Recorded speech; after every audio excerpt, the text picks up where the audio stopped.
আমার ভাবনিধি গুরু হরি মানবী মানবী রাগ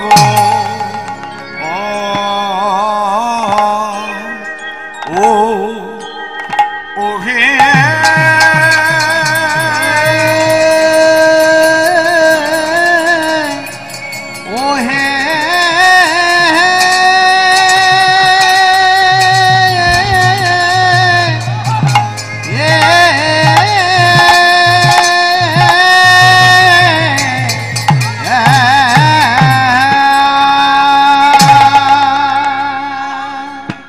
ভাব তো কি ছুই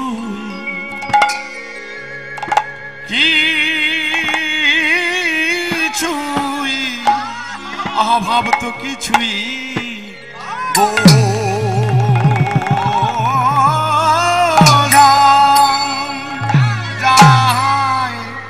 না গো ওহা মোরি আরে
আমার প্রভু ভেল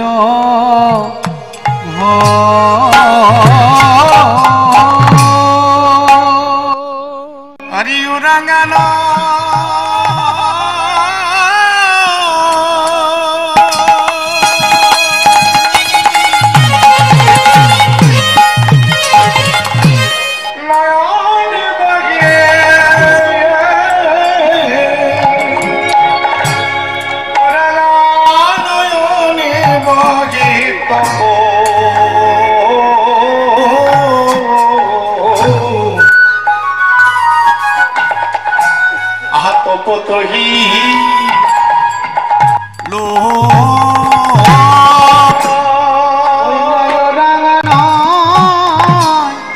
নয়নে বহে ও রাঙা নয়নে বহে আহত পতহি লো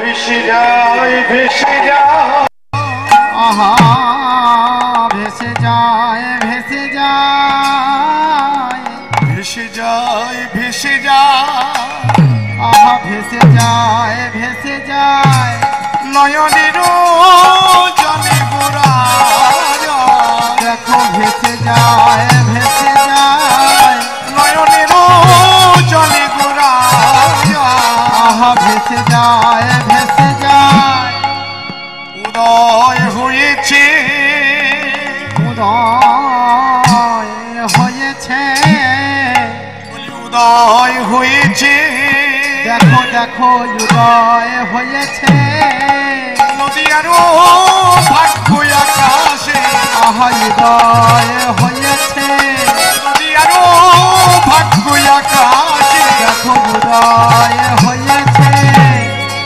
হয়েছে এক তনু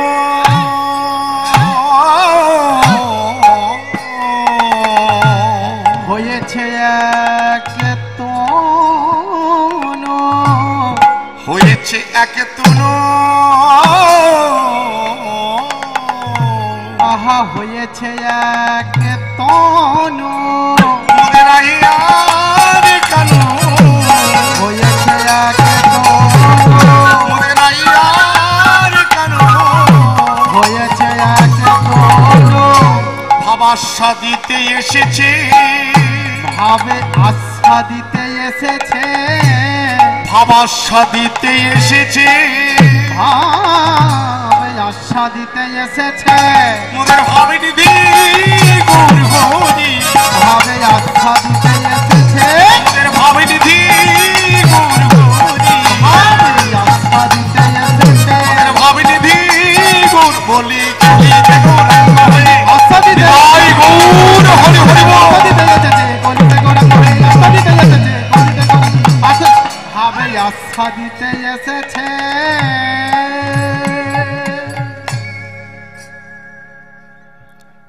প্রেমের ঠাকুর গৌর হরি অধনা কলিযুগে অবতার হলেন শ্রীধাম নবদ্বীপে। শচী গর্ভ সিন্ধু বাজে হলো চন্দ্রের প্রকাশ, পাপ তাপ দূরে গেল সকলে করিতে নাশ, কলিযুগে হইল চৈতন্য অবতার।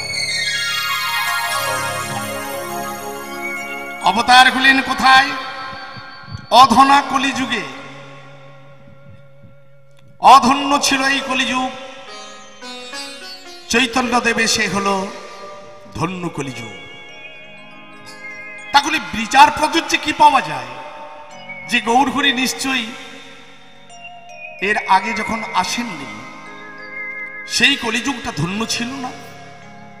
জানতে হবে ধন্য কলিযুগ কেন হলো, কিসের জন্য হলো ধন্য কলিযুগ। এই কলিযুগের জন্ম কতবার হয়েছে?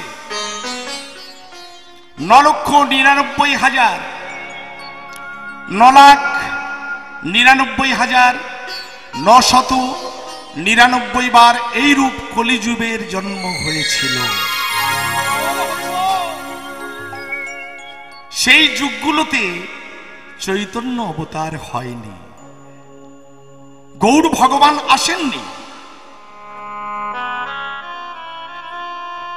এই কলিযুগে গৌর অবতার হয়েছে বলে এই কলিযুগকে ধন্য কলিযুগ বলা হলো। কেন? এর আগে তো ছিল দাপর যুগ, কেউ তো বলেনি ধন্য দাপর যুগ, কেউ তো বলেনি ধন্য ত্রেতা যুগ, কেউ তো বলেনি ধন্য সত্য যুগ। কলিযুগকে ধন্য বলা হলো কেন? না, কলিযুগের জন্ম হয়েছিল, কলিযুগ অনেকবার হয়েছে, তার মধ্যে এটাই হলো গৌর অবতারের কলিযুগ, তাই ধন্য কলিযুগ। সূচিগর্ভ সিন্ধু মাঝে হলো চন্দ্রের প্রকাশ, মানে চাঁদের প্রকাশ। যদি বলি চাঁদের গায়ে কলঙ্ক আছে, নেই। চাঁদের দিকে তাকাবেন, এক দৃষ্টি চাঁদের দিকে লক্ষ্য করবেন, চাঁদের গায়ে কলঙ্ক আছে। কেননা চাঁদের জন্ম আছে, ক্ষয় আছে, বৃদ্ধি আছে, চাঁদের সম্পর্ক আছে। কিন্তু গৌরহরি তিনি যে চাঁদ, তার তো জন্ম মৃত্যু নেই। যে গৌর অবতার হয়ে যিনি এসেছেন, মৃত্যু আছে বাবা পেয়েছেন। বলা হয় সূচিগর্ভ সিন্ধু মাঝে এসেছে অলৌকিক ভাবে। কে বলবে শেষ হয়েছে? যারা গৌর বিদ্বেষী, যারা ভগবত বিদ্বেষী, যারা গৌরহরিকে মানেন না, তারাই বলে যে গৌরহরিকে মেরেছে কেউ মেরে দিয়েছে বা মারা গেছে। না, নীলাচলে একই সময় সকলেই দেখেছে। কেউ দেখছে নীলাচলে তিনি মহাপ্রভুর কাছে ছুটে যাচ্ছে, আবার কোনজন একই সময়ে দেখতে পাচ্ছে তিনি সমুদ্রের উপর দিয়ে হেঁটে হেঁটে চলে যাচ্ছেন। এটা হলো ভাবনার কথা। যাদৃশী ভাবনা যস্য শুদ্ধির ভবতি তাদৃশী। যার যেমন ভাবনা তার তেমন ফল লাভ। আজ আমরা যে লীলাটা আস্বাদন করব সেটা হলো কলহন্তরিতমান। আগে আমাদের গৌরচন্দ্র জানতে হবে। গৌরচন্দ্রিকা না জানলে কৃষ্ণলীলা জানা যাবে না। মান বিরহ জ্বরে প্রভু ভেলো ভোর। মান বিরহ জ্বর। মান বিরহটা কেমন? অনেক সময় ভাবতে ভাবতে কারো চিন্তা করতে করতে জ্বর হয়ে যায়। গৌরহরি রাজ সেই চিন্তার লিত। কার কথা ভাবছে? তিনি কার কথা ভাবছেন? অন্তে কৃষ্ণ বাহিরে রাধা দুহুতন মিলিত হয়ে কলিযুগ হয়েছে অবতার। কে কার কথা ভাবছে? গৌরহরির ভাবটি এমন, কখনো কখনো কৃষ্ণ ভাবে ভাবাবিত হয়, আবার কখনো কখনো রাধা ভাবে ভাবাবিত হয়। তাহলে আজকের ভাবটি কি? আজকের ভাবটি হলো রাধা ভাবে বিভাবিত, অর্থাৎ অন্তরে কৃষ্ণ বাহিরে রাধা। চিন্তা করুন, অন্তরে যদি কৃষ্ণ থাকে তাকে আমরা খুঁজবো কোথায়? মঠে, মন্দিরে, গুহাতে, পর্বতে। নারদকে বললেন ভগবান শ্রী গোবিন্দ, চতুরের চূড়ামণি গোবিন্দ বললেন। নারদ প্রশ্ন করলেন, গোবিন্দ আপনি কোথায় থাকেন? আপনার বসতি কোথায়? মন্দিরে, মঠে, গুহাতে, যোগীদের হৃদয়ে, যারা বেশি ভজন করে তাদের হৃদয়ে? বলে না না, তা নয়। ওগো নারদ তুমি শোনো, না হোক দৃষ্টামি বৈকুণ্ঠে বৈকুণ্ঠে যোগীরা হৃদয় নাচো মদে ভক্তা যত্র গায়ন্তি তত্র তিষ্ঠামি নারদ।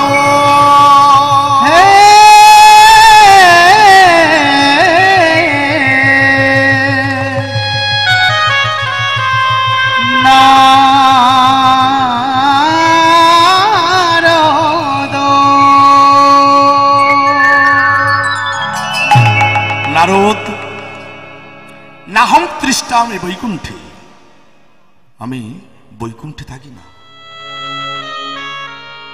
যোগীরাং হৃদয়ে নাচ, যোগীদের হৃদয়ে থাকি না। তাহলে প্রভু কোথায় থাকেন? মদভক্তা। মদভক্তা মানে আমার ভক্ত। আমার ভক্তরা যেখানে আমার গুণকীর্তন করে তত্র তৃষ্টামি, সেখানে আমি সতত বিশ্রাম করি। ভগবান ভক্তের হৃদয়ে সদাই থাকে। কেউ দেখতে পায়, কেউ দেখতে পায় না। আকাশে বৃষ্টি হয়, সেই বৃষ্টি কারো প্রয়োজন হয়, কারো প্রয়োজন হয় না। দেখুন, আকাশে বৃষ্টি হয়েছে, প্রচুর বৃষ্টি হয়েছে, কিন্তু একটা জায়গাতে জল নেই। কিছু সময় পরে আপনি পথ দিয়ে হেঁটে যাচ্ছেন, কেউ মা পথ দিয়ে যেতে যেতে দেখলেন যে এখানটা অনেকটা জল জমা হয়ে গেছে আর এখানটা জল নেই। কারণ কি? তাহলে কি ভাববেন যে এখানে বৃষ্টি হয়নি? না, বৃষ্টি হয়েছে, সমানভাবে বৃষ্টি হয়েছে। হয়নি কেন? না, ওই জায়গাটাতে গভীর আছে, গভীর জায়গার জন্য জল জমা হয়ে গেছে। মনের গভীরতা যত, ভগবানের প্রেম ভক্তি জমা হবে তত। মনের গভীরতা না থাকলে ভগবত ভক্তি থাকবে কি করে? ভগবানের কৃপা সকালকেই সমানভাবে করে রেখেছে, ভগবানের কৃপা পরিশ্রম সবাইকে সমানভাবে করে রেখেছে। সূর্যের রৌদ্র উঠে, কেউ ভাবছে রৌদ্রের তাপটা আমার ভালো লাগছে, আবার কেউ বলছে এই রৌদ্রের তাপটা আমার ভালো লাগছে না। সহন ক্ষমতা যেমন ভগবান দিয়েছে সমানভাবে, যে যতটা গ্রহণ করতে পারে। গৌরহরিকে সবাই খুঁজছে, ভগবানকে সবাই খুঁজছে, দিকে এদিকে চারিদিকে খুঁজছে, কিন্তু কেউ পাচ্ছে, আবার কেউ বা পাচ্ছে না।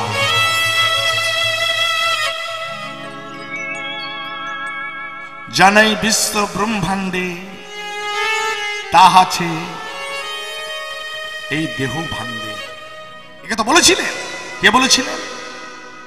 যেদিন গোবিন্দ আমার, যেদিন গোবিন্দ আমার মৃত্তিকা ভক্ষণ করেছিলেন, ওই মাটি খেতে খেতে মাটি খেতে খেতে গোবিন্দের মুখটা ভরে গেছে। তখন ছোট্ট শিশু, এমন সময় বলাই দাদা এসে ডাকছে, যশোদা মাকে ডাকছে, ও মা, মা দেখো দেখো, চলে এসো। ভাই কানাই কেমন করে মাটি খাচ্ছে। গোপাল বলে, আমি তো মাটি খাই না। গোপাল বলছে না, কারণ মুখটা বন্ধ আছে, মাথা নেড়ে বলছে, আমি তো মাটি খাই না। কিন্তু মা যশোমতী কানটায় জোর ধরে টান দিয়েছে। যেই না কানটাতে ধরে টান দিয়েছে, গোবিন্দ আমার হা করলেন না। বিরাট বদনটা যখন খুলে দিলেন, বদনের মধ্যে দেখতে পেলেন গুহা, পর্বত, নদ, নদী, ৩৩ কোটি দেবতা। ওই বদনের মধ্যে দেখতে পেলেন বিশ্ব ব্রহ্মাণ্ড। জানাই বিশ্ব ব্রহ্মাণ্ডে তা আছে আমার দেহ ভাণ্ডে। শ্রীমতী রাধা গোবিন্দকে খুঁজছে, পাবে কোথায়? পাবে কোথায়? বাহিরের জগতে পাবে কি? তিনি তো অন্তরে লুকিয়ে আছেন। সেই গোবিন্দকে খুঁজে পাচ্ছেন না। এর নিয়ে একটা ছোট্ট একটা প্রমাণ বলি। একজন বৃন্দাবন যাত্রী বৃন্দাবন যাচ্ছে, আর বৃন্দাবনে যাওয়ার সময়, আপনারা অনেকে বৃন্দাবন গিয়েছেন, জাননি কেউ বৃন্দাবন? বৃন্দাবনে যখন গিয়েছেন দেখবেন যাওয়ার সময় কিছু টাকা পয়সা নিয়ে যেতে হয়, কেননা পথে খরচা আছে তো। তা পথে যাওয়ার সময় অনেক টাকা পয়সা নিয়েছে, কিন্তু বৃন্দাবন যাওয়ার সময় টিকিট কেটে যখন ট্রেনে উঠেছে, একজন পেছনে ধাও করেছে। ওনাকে লক্ষ্য করে একজন উঠলেন, তা যেতে যেতে বলছে, বাবা তুমি কোথায় যাবে? ও শুনেছে, আগে টিকিট কাউন্টারে শুনেছে যে বৃন্দাবনের টিকিট কেটেছে। কাছে গিয়ে বসছে, বাবা কোথায় যাবে? বলে, বাবা আমি তো বৃন্দাবন যাব। বলে, আমিও তো বৃন্দাবন যাব। তা বেশ ভালো কথা বাবা, আমিও তাহলে আপনার কাছে বসি। বসো বাবা। বুঝতে পেরেছিল যে এটা লক্ষণ ভালো নয়, কারণ একে দেখলে মনে হয় না যে বৃন্দাবন যাত্রী। দেখলে বাবা বোঝা যায় না কে ভক্ত কে অভক্ত, দেখলে বোঝা যায় না। আপনারা যার কাছে এসেছেন তিনি একজন বিখ্যাত জ্যোতিষী, শুধু তা নয়, গৌতম দা আমাদের কাছে অত্যন্ত পূজনীয়। তিনি যেটা বলবে সেটা কাজ হবে। উনি আমাকে বলেছিলেন, বাবা তোমার 1 বৎসরের মধ্যে গাড়ি হবে। হয়ে গেছে, বাস হয়ে গেছে। হ্যাঁ, উনি বলেছিলেন।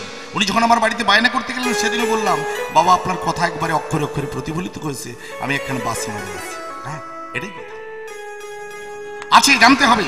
সঠিক কথা বলেন, সঠিক খরচা, কারণ কোনো কিছু করতে গেলে তো খরচা হবে।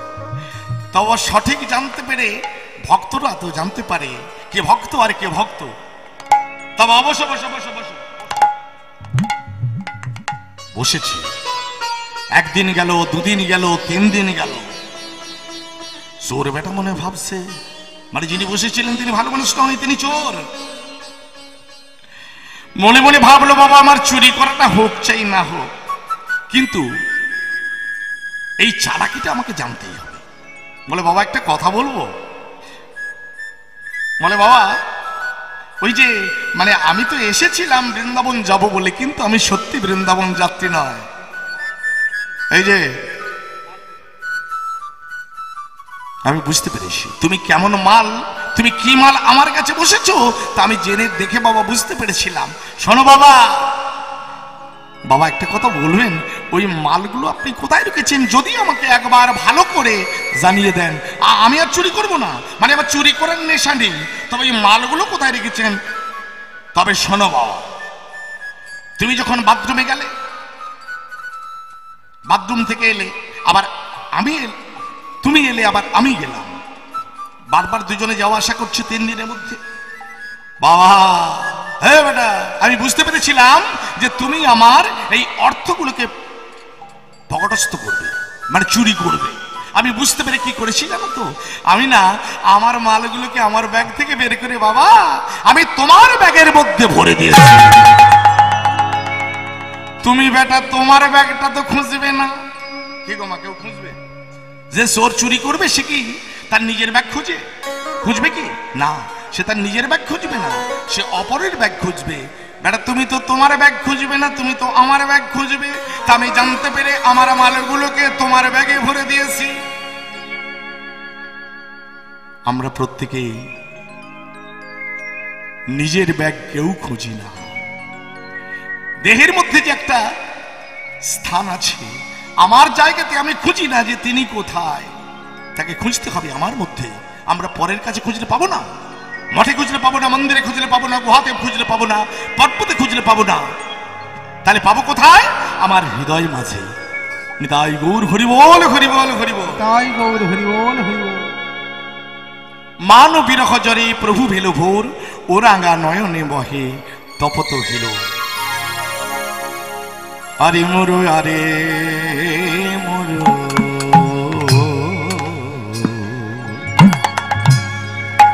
গৌরাঙ্গ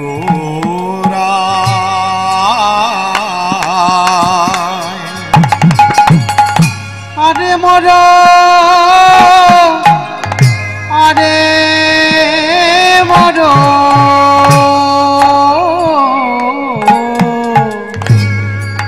আমার গৌরাঙ্গ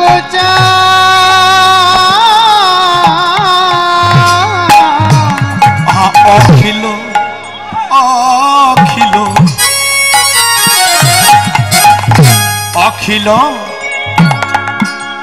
জীবের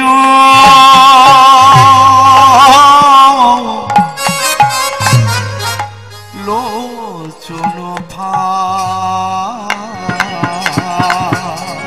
ওই নয় অখিল জীবের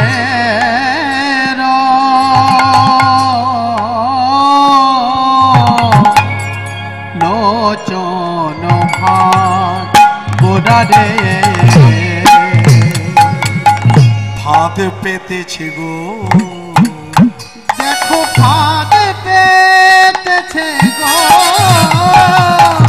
দেখো ফাঁদ পেতেছে গো, গোড়া ফাঁদ পেতেছে গো। নয়ন খঞ্জন নয়ন খঞ্জন ধরবে বলে ফাঁদ পেতেছে গো। আস্তে, ফাঁদ পেতেছে। কিসের ফাঁদ? দেখেন না, ব্যাদ পাখি শিকার করে, ব্যাদ যখন পাখি শিকার করে ওই পাখি ধরতে গেলে ফাঁদ পাততে হয়। তেমন কোন পুরুষ যদি কোনো নারীকে ধরতে চায় তাকে ফাঁদ পাততে হবে। কোন নারী যদি কোনো পুরুষকে ধরতে চায় তাকেও ফাঁদ পাততে হবে। এটা হচ্ছে পাথেয় জগতের কথা। পার্থিব জগতের কথা। কারণ আমি যদি দেখেন না, একটা মেয়ে ছেলে দেখতে গেলে একটু ভালো করে পেন্ট করে সেজে গুজে না বেরোলে পছন্দ করবে না। তা মেয়েটাকে ভালো করে সাজিয়ে গুছিয়ে বের করতে হয়, হয় না বাবা? এটা একটা ফাঁদ। ওই যে কয়েকদিন আগে ফেসবুকে দিল, একটা কালো মেয়েকে ভালো করে পেন্ট করে তার সঙ্গে বিয়ে দিয়েছে। কিন্তু বেড়াতে গিয়ে, স্নান করতে গিয়ে, সমুদ্রে স্নান করতে গিয়ে তার যখন বর্ণ ধুয়ে গেছে, তোমার এই বর্ণ, তোমাকে আমি ডিভোর্স করলাম। এই ফাঁদ যে পাতবো না কেন, তবে এই ফাঁদের দ্বারাই পড়বেই। হ্যাঁ, এই ফাঁদ যদি পাতে কেউ, সেই ফাঁদে কিন্তু গোবিন্দকে পড়তেই হবে। শ্রীমতী রাধা গোবিন্দকে ধরবার জন্য ফাঁদ পেতেছে। কিসের ফাঁদ? কি দিয়ে ফাঁদ পাতবে? গোবিন্দকে ধরবার একটাই জায়গা। কি দিয়ে? তিল তুলসী গঙ্গা জলে। তাই তো নাকি? আপনারা কি বলেন? আমি যেটা বলছি ঠিক বলছি কি ভুল বলছি আপনাদের বলতে হবে।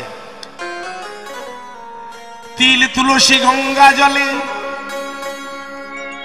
তাই দিয়ে গোবিন্দের চরণে সেবা করে গোবিন্দকে ধরতে হবে। হবে কি? তিল তুলসী দিয়ে, তিল তুলসী গঙ্গা জল কোনটাই নয়। আরে গঙ্গা জলে কি গোবিন্দের সেবা হবে? গঙ্গা জলে গোবিন্দের সেবা হয় না। যদি কোনো পুরোহিত করে থাকেন, ভুল সিদ্ধান্ত। গঙ্গা জলে কোনোদিন গোবিন্দের সেবা হয় না। কেননা ওই গঙ্গার সৃষ্টি কোথায়? গোবিন্দের ডান পা থেকে, ডান পায়ের বৃদ্ধাঙ্গুল থেকে পতিত পাবনী গঙ্গার সৃষ্টি। আর সেই গঙ্গা জলে আমার গোবিন্দের সেবা হবে। গোবিন্দকে সেবা করতে হলে প্রত্যেকটি মানবকে দিয়েছে গঙ্গা জল। প্রতিটি ভক্তের নয়নে একটি গঙ্গা, একটি যমুনা দিয়েছে। সেই গঙ্গা জলে গোবিন্দের চরণ ধরে ফাঁদে পেতেছে গো, ফাঁদ পেতেছে গো, ফাঁদ পেতেছে গো, ফাঁদ পেতেছে গো। নয়ন খঞ্জন, খঞ্জনয়ন মানে আছে, খঞ্জনয়ন কার? খঞ্জনয়ন কার? গোবিন্দের। তাই তো নাকি? বাঁকা নয়ন না, চলছে একদিকে আর বাঁকা নয়নই দেখছে। নয়ন খঞ্জন ধরবে বলি ফাঁদ পেতেছে গো, নয়ন খঞ্জন ধরবে বলে ফাঁদ পেতেছে গো। গোবিন্দকে ধরবে বলে নয়ন খঞ্জন পেতেছে। দুটি নয়নের জলে গোবিন্দকে ডাকছে। কে? গৌর হরি। কেননা বাহিরে রাধা, অন্তরে কৃষ্ণ। জানতে হবে গৌর ভগবান হলো কেন,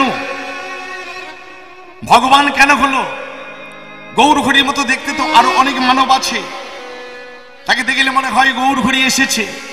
কিন্তু না, ভগবান হতে গেলে কত গুণ থাকা চাই সেটা আগে জানতে হবে।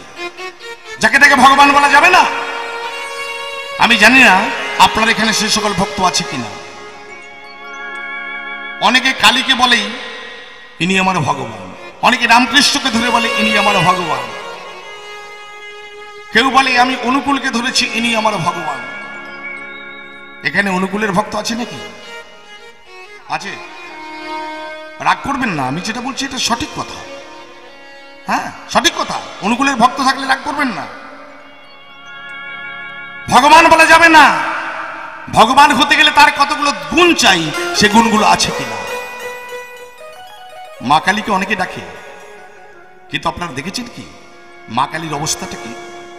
কয়েকদিন আগে গেল না, মায়ের পুজো হলো, কালী পুজো গেল না, কার্তিক মাসে কালী পুজো গেল তো, ওই কালী পুজো আপনার কালীর কাছে গিয়েছেন, কি চেয়েছেন?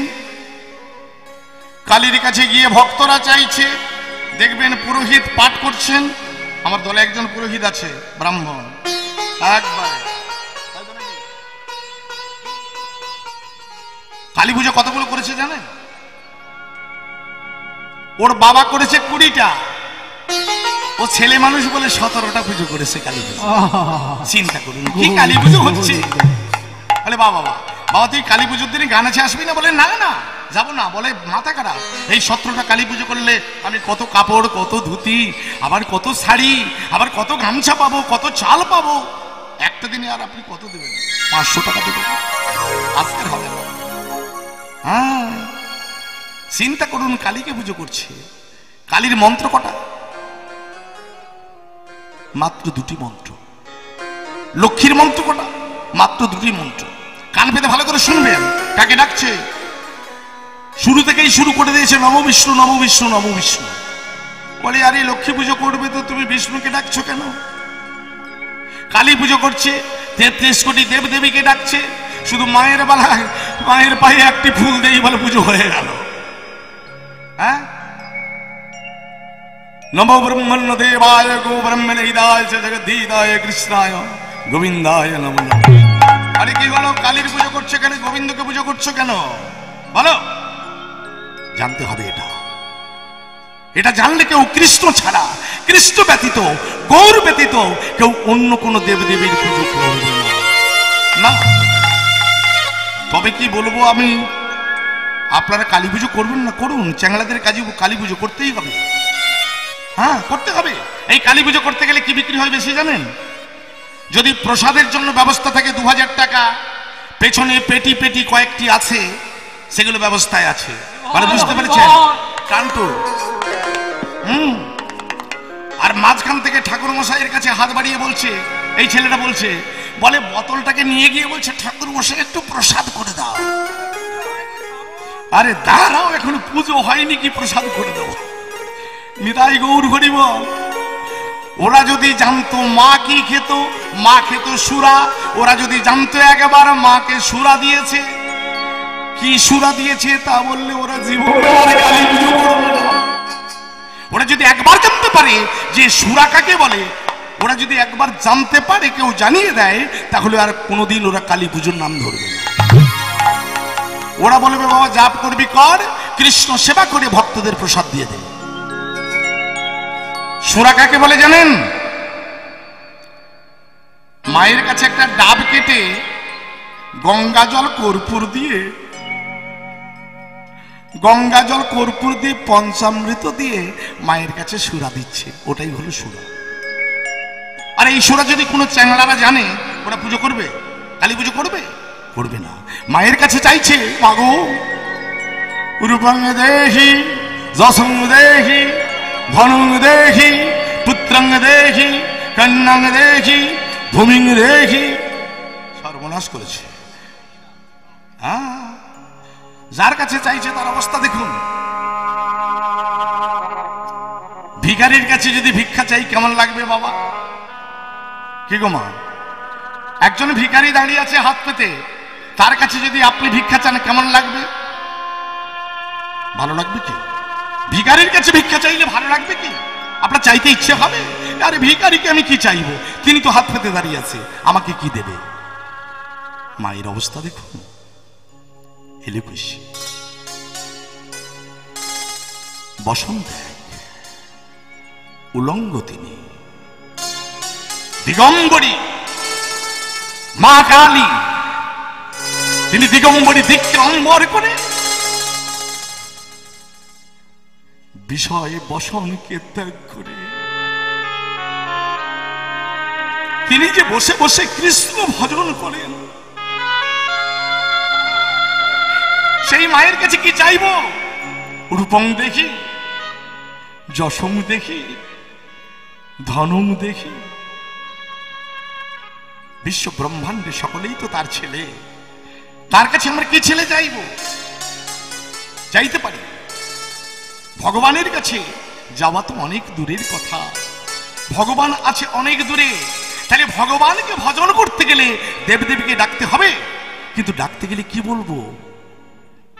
মাগো, তুমি তো ভগবানের ভক্ত, তুমি তো ভগবানের কাছাকাছি থাকো, আমার ব্যথার চিঠি, বেদনার চিঠি, দুঃখের চিঠি তুমি গোবিন্দের কাছে পৌঁছে দিও। দেবাদিদেব মহাদেব তিনি তো শ্মশানে বসানে বসে বসে তিনি তো কৃষ্ণ ভজন করেন, সারাঙ্গে ছাই মেখে সর্বত্যাগী হয়ে স্বর্ণ কৈলাস ছেড়ে তিনি তো বসে বসে কৃষ্ণ কৃষ্ণ বলে ভজন করেন। তার কাছে কি চাওয়ার আছে? চাওয়ার আছে, তুমি তো ভগবানের সঙ্গে প্রত্যেক দিন কথা বলো।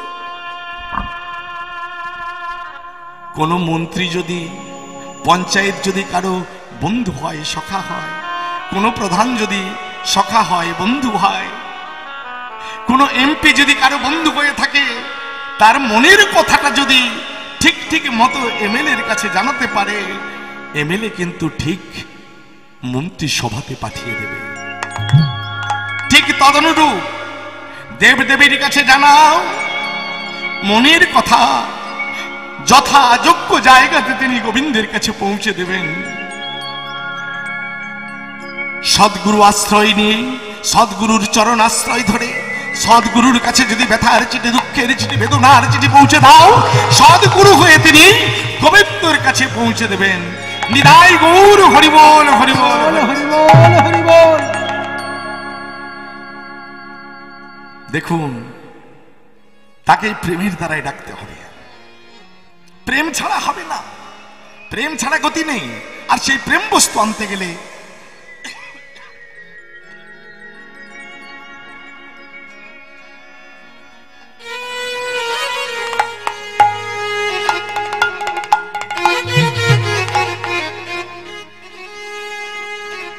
প্রেম বস্তু অর্জন করতে গেলে কার কাছে চাইবেন? প্রেম ভক্তি কার কাছে চাইবেন? পেনের দোকানে, মুদির দোকানে পাওয়া যাবে না। ভক্তমন্ডলী, ভক্তিমতী মা, এই প্রেম ভক্তি যদি আনতে হয় তাহলে নিত্য নিত্য অভ্যাস করুন, তুলসীর মঞ্জরিতে জল দিয়ে অভ্যাস করুন। আর তুলসীর কাছে বলুন, নম নম তুলসী, কৃষ্ণ প্রেয়সী, রাধা কৃষ্ণের চরণ পাবো এই অভিলাষী। প্রেম জলে ডুবু ডুবু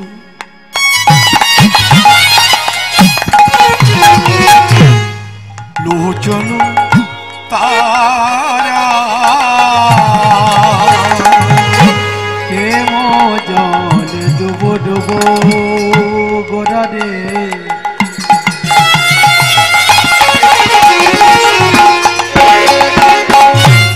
লোচন তারা,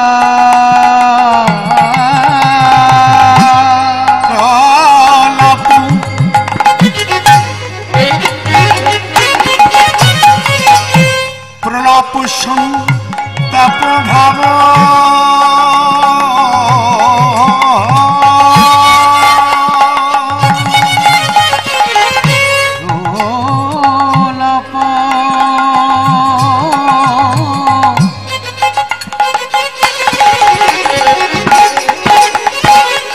সন্তাপ ভাব,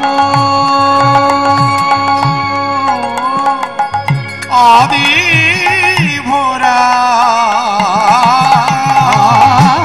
প্রলাপ সন্তাপ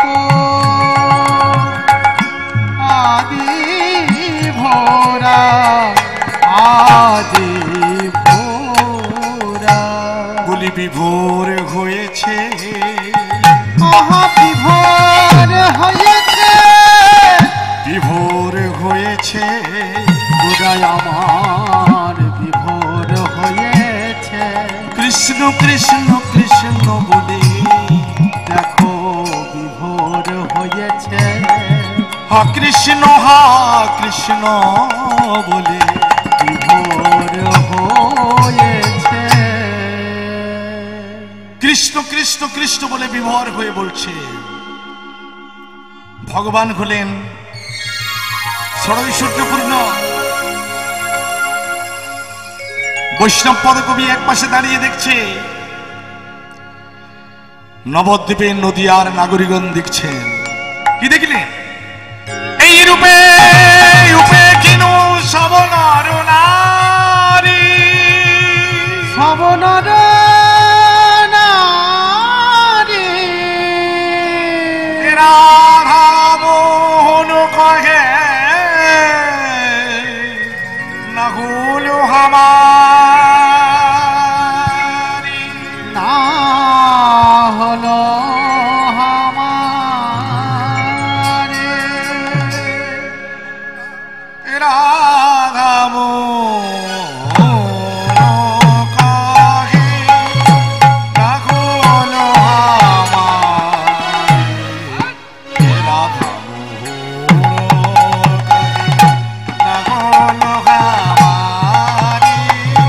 রাধা মোহন রাধা মোহন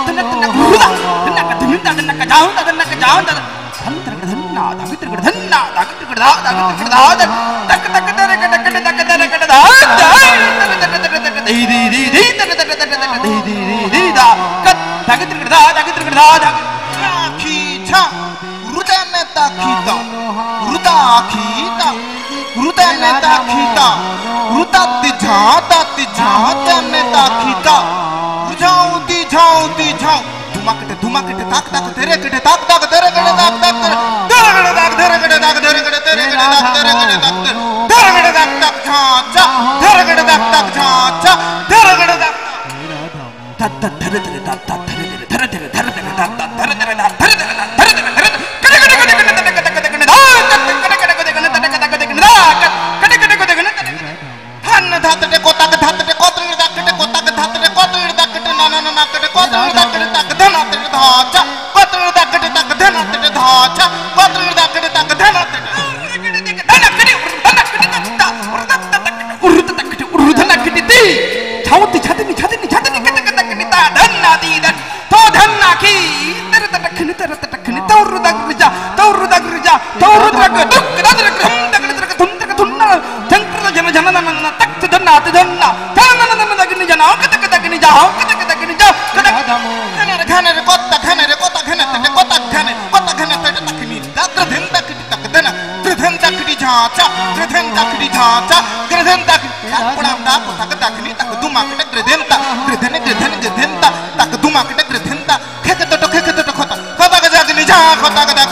ভক্ত মল্লিক আছে শ্রীখোলের উপরে একটা পাল্লাদার গদ বাজিয়ে শোনাচ্ছি।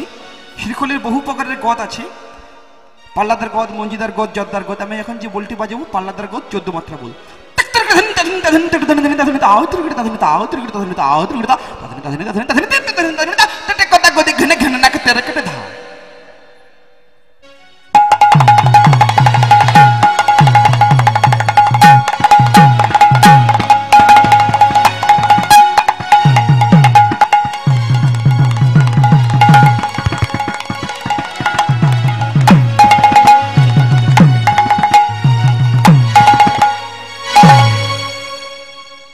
প্রাচীনকালের পূর্বপুরুষদের একটা বচন ছিল, আমার দাদুরা বলতেন, বনের শোভা বৃক্ষ যেমন গৃহের শোভা শিশু, আর নারীর শোভা শাখা সিঁদুরে মন্দিরের শোভা ঠাকুর। বনের শোভা বৃক্ষ, বন বা জঙ্গল নাম দেওয়া হয়েছে, একটাও গাছপালা নেই, সেটা বন বা জঙ্গল বলে কেউ বলবে? জঙ্গলে যদি না গাছ থেকে জঙ্গল বলবে? বলবে না। বনের শোভা বৃক্ষ যেমন গৃহের শোভা শিশু, একটা পরিপূর্ণ সংসার, মা বাবা ভাই বোন দাদু ঠাকুমা সবাই আছেন, একটা ছোট্ট শিশু নেই, সংসারটা পরিপূর্ণ হবে? হবে কি কখনো? হবে না। আর নারীর শোভা শাখা সিঁদুরে। হিন্দু ধর্মের বিবাহিত মায়েরা যদি শাখা সিঁদুর না পরে, তাদের সৌন্দর্য কখনো বজায় থাকবে? থাকবে কি? থাকবে না। কিন্তু একটু টাউনের বুকে গেলেই দেখতে পায় না মায়েরা শাখা সিঁদুর তুলেই দিয়েছে, যদি বা বলে চুলের আড়ালে একটু ছোট্ট করে, বিবাহিত বলে যাতে না জানতে পারে। তবে কিন্তু নারীর শোভা শাখা সিঁদুরে মন্দিরের শোভা থাকবে। মন্দিরে যদি না বিগ্রহ থাকে, মন্দিরের সৌন্দর্য কখনো প্রকাশ পাবে? পাবে কি? আপনারা কেউ প্রণাম করবেন? বিগ্রহ না থাকলে কেউ প্রণাম করবেন? করবেন না। মন্দিরে যেমন বিগ্রহ না থাকলে মন্দিরের সৌন্দর্য কখনোই প্রকাশ পায় না, তেমনি মহাটি হরিবস্ত্রে বসে একটি শঙ্খধ্বনি উলুধ্বনি হরিধ্বনি না করলে তেমনি মহাটি হরিবস্ত্রের শোভা পায় না। তাই সবাই মিলে দু হাত তুলে বলুন, ভাই শ্রী গুরু নিতাই গৌর প্রেমানন্দে হরি হরি বল, হরি বল। রাধা মোহন পদে না হলো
নিতাই গৌর হরি বল। এত সময় আমরা শ্রীধাম নবদ্বীপে ছিলাম, তবে নবদ্বীপটা খুব তাড়াতাড়ি রাখলাম, কারণ কৃষ্ণ লীলাতে যেতে হবে। নিতাই গৌর হরি বল। আপনারা সকলেই বৃন্দাবনে যাবেন তো নাকি? সকলেই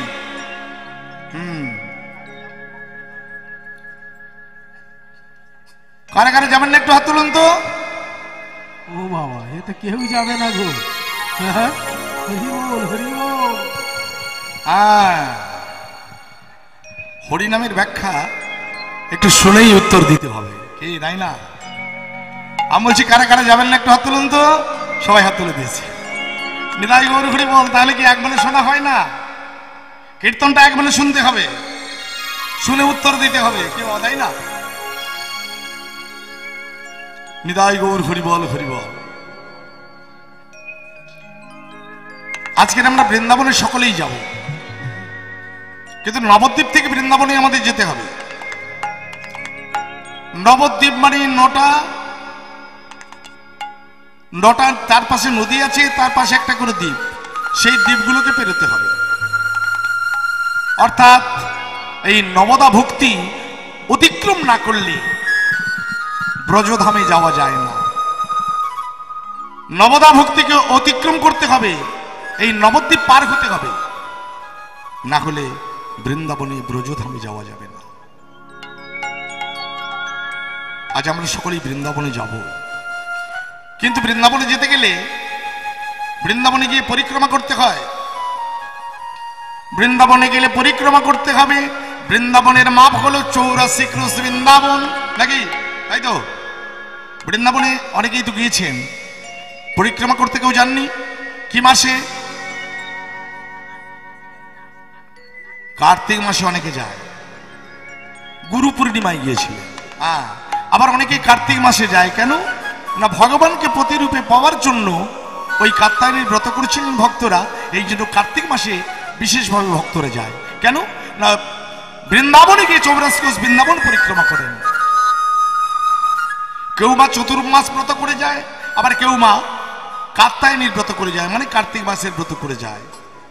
বৃন্দাবনে যেতে গেলে 84 কোষ বৃন্দাবন পরিক্রমা করতে হবে। কোথায় বৃন্দাবন? ওরে মন, কোথায় বৃন্দাবন? বৃন্দাবনে কাকে বলে?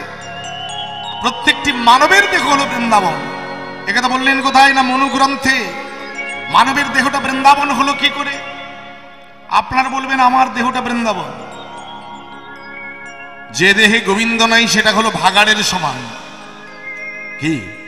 যার বদনে হরি নাম নেই, যার বদনে কৃষ্ণ নাম নেই, তার দেহটা ভাগাড়ের সমান। ভাগাড়ে হরি নাম হয় না,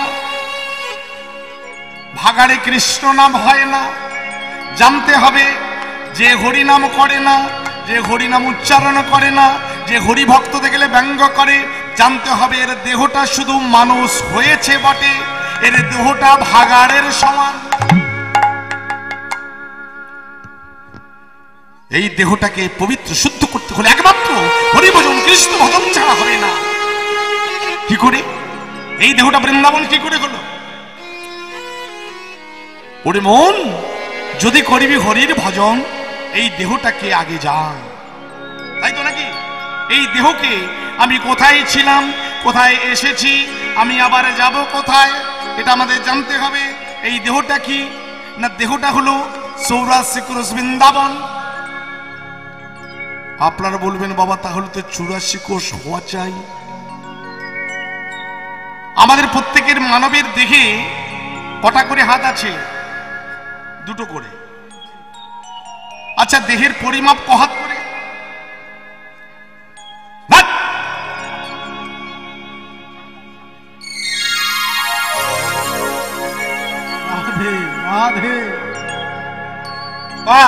দেহের পরিমাপ ক হাত? ও বলছে 7 হাত। কি বলবো বলুন, এতদিন কীর্তন দলে আছে।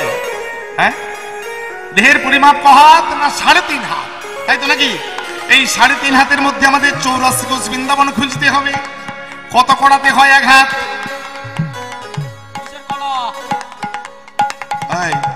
এই ছোট্ট দাঁড়া, এই ছোট্ট ছেলেটাকে জিজ্ঞেস কর বাবা, কত কড়াতে 1 হাত? মা রান্না করছিল সেদিন কড়াটা দেখিস না? নিতাই গৌর হরিব, এমন নীতি এসছে আস্তে আস্তে কড়া গন্ডাগুলোই উঠে গেল। এখনকার ছেলে মেয়েদের জিজ্ঞেস করলে, ওদের যদি বলা হয় কত কড়াতে 1 হাত, ও বলবে ঢালাই কড়া না লোহার কড়া না পেতলের কড়া। কি ওরা জানবে? ওরা কড়া জানে না, আনা জানে না, বুড়ি জানে না, গন্ডা জানে না। জানে কি? জানে না। এখনো শাস্ত্র গ্রন্থ খুললে পাওয়া যাবে সেখানে কড়া গন্ডা বুড়ি আনা আছে। কত কড়াতে 1 হাত হয়? এই বাবা এবার শুনে নে, কড়া এটা লোহার কড়া, ঢালাই কড়া, পেতল কড়া, মা রান্না করে সে কড়া নয়। এটা কোন কড়া না? এটা হলো 4 কড়া। আবার ভুল বলছিস?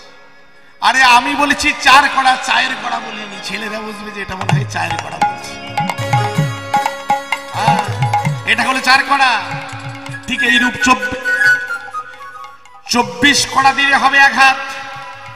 24 কড়াতে যদি 1 হাত হয়, 24 কে 3 দিয়ে আগে গুণ করুন, কত হবে? 24 3 27। যোগ করা হলো। 24 3 কত? গুণ করলে কত হবে বাবা? 24 3 72, তাই তো নাকি? 24 3 72, বাকি আছে কত? 1 হাতের অর্ধেক। 24-এর অর্ধেক 12, 72-এর সঙ্গে 12 যোগ করে ফেলুন সবাই, কত হবে? 84। এই দেহটা আমাদের 84 কোষ বৃন্দাবন। এই দেহের মধ্যে আছে তালবন, তমালবন, নিধুবন, নিকুঞ্জবন, নিবৃত নিকুঞ্জবন। এই দেহের মধ্যে আছে যমুনা নদী, উদরটা হলো যমুনা। এই দেহের মধ্যে আছে কালীদহ, নাভিস্থলটা হলো কালীদহ। ঠিক এই রূপ পা থেকে মস্তক পর্যন্ত আমার গোবিন্দের 84 কোষ বৃন্দাবন। চলুন বৃন্দাবন সবাই যাব। অপ্রাকৃত বৃন্দাবন নবীন মদন, কাম বীজ কাম গায়ত্রী যার উপাসন। চলুন সেই বৃন্দাবনে গিয়ে আমরা লীলা সাধন করব। তবে আপনারা অনেকে শুনেছেন, গাওয়ার মতো অনেক আছে, বৃন্দাবনে যাওয়ার অনেক পথ, কিন্তু এখানে আবার একটা বিশেষ নিয়ম আছে। এখানের আমার ব্যানার্জি বাবু মানে গৌতম বাবুর নির্দেশ, এটা নির্দেশ শুধু নয়, কথাটা নির্দেশ বললে কেমন লাগবে, কথাটা সঠিক কথা। অগণিত বৈষ্ণবগণ অসংখ্য অসংখ্য বৈষ্ণব পদাবলী লিখে গেছেন। তা বৈষ্ণবীয় পদাবলী বাদ দিয়ে আমার কেনই বা লোকপর্যায় গাইব, কেনই বা রবীন্দ্রসঙ্গীত গাইব? অন্যান্য বাসরে চলে, কিন্তু এখানের জন্য সেটা একবারে নিষিদ্ধ। যেটা হওয়া উচিত সেটাই হচ্ছে।